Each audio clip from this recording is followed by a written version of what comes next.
ಬಿಜೆಪಿಯವರು ಬಜೆಟ್ ಬಗ್ಗೆ ಬುರುಡೆ ಬಿಡ್ತಾ ಇದ್ದಾರೆ. ಅಂಕಿಅಂಶಗಳನ್ನ ಇಟ್ಟು ಜನರಿಗೆ ಸತ್ಯ ಹೇಳಿ ಅಂತ ಸಿಎಲ್ಪಿ ಸಭೆಯಲ್ಲಿ ಶಾಸಕರಿಗೆ ಸಿಎಂ ಸಲಹೆ ನೀಡಿದ್ದಾರೆ.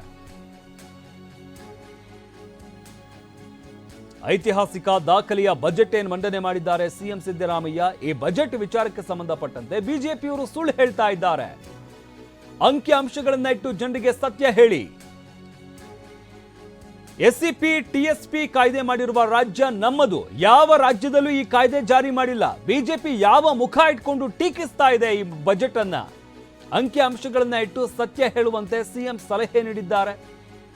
ಸಿಎಲ್ಪಿ ಸಭೆಯಲ್ಲಿ ಶಾಸಕರಿಗೆ ಸಿಎಂ ಕಿವಿ ಮಾತನ್ನ ಹೇಳಿದ್ದಾರೆ. ಬಿಜೆಪಿಯವರು ಬಜೆಟ್ ಬಗ್ಗೆ ಬುರುಡೆ ಬಿಡ್ತಾ ಇದ್ದಾರೆ ಅಂತ ಹೇಳಿರುವಂತದ್ದು.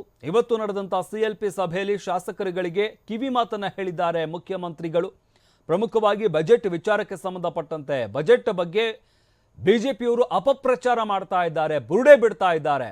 ಆದ್ರೆ ಅಂಕಿ ಅಂಶಗಳನ್ನ ಇಟ್ಕೊಂಡು ಬಜೆಟ್ನಲ್ಲಿ ಏನೆಲ್ಲ ಮಂಡನೆಯಾಗಿದೆ, ಯಾವ್ಯಾವ ಕ್ಷೇತ್ರಕ್ಕೆ ಎಷ್ಟು ಹಣವನ್ನ ಮೀಸಲಿಡಲಾಗಿದೆ, ಎಲ್ಲ ವಿಚಾರವನ್ನ ಅಂಕಿ ಅಂಶಗಳನ್ನ ಇಟ್ಕೊಂಡು ಜನರಿಗೆ ಅದನ್ನ ಮುಟ್ಟಿಸುವಂತ ಕೆಲಸ ಮಾಡಿ ಅಂತ ಶಾಸಕರುಗಳಿಗೆ ಸಿಎಂ ಸಿದ್ದರಾಮಯ್ಯ ಇವತ್ತು ಕಿವಿ ಮಾತನ್ನ ಹೇಳಿದ್ದಾರೆ.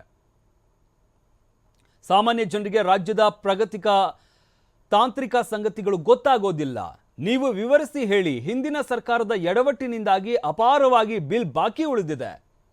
ಕೆಲವೊಂದಷ್ಟು ಗುತ್ತಿಗೆದಾರರಿಗೆ ಕೊಡಬೇಕಾಗಿರುವಂತಹ ಹಣ ಇರಬಹುದು, ಬೇರೆ ಬೇರೆ ವಿಭಾಗಕ್ಕೆ ಕೊಡಬೇಕಾಗಿರುವಂತಹ ಹಣ ಇರಬಹುದು, ಅದೆಲ್ಲವೂ ಕೂಡ ಬಾಕಿ ಇದೆ. ಅದೆಲ್ಲವನ್ನು ಕೂಡ ಸರ್ಕಾರ ಈಗ ಕೊಡ್ತಾ ಇದೆ. ಆದರೂ ನಾವು ಹಂತ ಹಂತವಾಗಿ ಬಿಲ್ ಪಾವತಿಸಿ ನಿರ್ವಹಿಸ್ತಾ ಇದ್ದೇವೆ. ಹಣಕಾಸಿನ ಪರಿಸ್ಥಿತಿಯನ್ನ ಗಮನದಲ್ಲಿ ಇಟ್ಕೊಂಡು ಬಜೆಟ್ ರೂಪಿಸಿದ್ದೇವೆ. ಕಳೆದ ಬಾರಿ ಬರಗಾಲ ಇದ್ದುದರಿಂದ ಕೃಷಿ ಕ್ಷೇತ್ರದಲ್ಲಿ ಸಂಕಷ್ಟ ಇದೆ. ಈ ಬಾರಿ 4% ಪ್ರಗತಿ ಆಗಿದೆ. ಸ್ಥಿತಿ ಉತ್ತಮವಾಗಿದೆ. ಕೃಷಿ ಕ್ಷೇತ್ರದಲ್ಲಿ ಸ್ವಲ್ಪ ಉತ್ತಮವಾದಂತಹ ಸ್ಥಿತಿ ಇದೆ. ರಾಜ್ಯದ ಜಿಎಸ್ಡಿಪಿ 7.4% ಬೆಳವಣಿಗೆಯಾಗಿ ದೇಶದ ಜಿಎಸ್ಡಿಪಿ 6.4ಕ್ಕಿಂತ ನಾವು ಪ್ರಗತಿ ಸಾಧಿಸಿದ್ದೇವೆ. ಅಂದರೆ ಒಟ್ಟಾರೆ ದೇಶದ ಜಿಎಸ್ಡಿಪಿ ನೋಡೋದಾದ್ರೆ ನಮ್ಮ ರಾಜ್ಯದ ಜಿಎಸ್ಡಿಪಿ ತುಂಬಾನೇ ಜಾಸ್ತಿ ಇದೆ. ಗ್ಯಾರಂಟಿಗಳಿಂದ ರಾಜ್ಯದ ಅಭಿವೃದ್ಧಿ ಆಗಿಲ್ಲ ಎನ್ನುವ ಬಿಜೆಪಿ ಆರೋಪಗಳೆಲ್ಲ ಪರಮ ಸುಳ್ಳು. ಅಂದ್ರೆ ಗ್ಯಾರಂಟಿ ವಿಚಾರವನ್ನ ಇಟ್ಕೊಂಡು ರಾಜ್ಯದ ಅಭಿವೃದ್ಧಿ ಆಗ್ತಾ ಇಲ್ಲ ಅಂತ ಬಿಜೆಪಿಯವರು ಅಪಪ್ರಚಾರ ಮಾಡ್ತಾ ಇದ್ದಾರೆ. ಆದರೆ ಅದೆಲ್ಲವೂ ಸುಳ್ಳು. ನಮ್ಮ ಜಿಎಸ್ಡಿಪಿ ಕೂಡ ತುಂಬಾ ಚೆನ್ನಾಗಿದೆ. ಇದಕ್ಕೆ ಉತ್ತರವೇ ಜಿಎಸ್ಡಿಪಿ. ಬಿಜೆಪಿ ಆರೋಪಗಳು ನಿರಾಧಾರ ಅನ್ನೋದನ್ನ ಸಾಬೀತಾಗಿದೆ. ಎಲ್ಲ ಇಲಾಖೆಗಳಿಗೂ ಈ ಬಾರಿಯ ಬಜೆಟ್ನಲ್ಲಿ ಕಳೆದ ಬಾರಿಯ ಬಜೆಟ್ಗಿಂತ ಹೆಚ್ಚು ಹಣವನ್ನ ಕೊಟ್ಟಿದ್ದೇವೆ.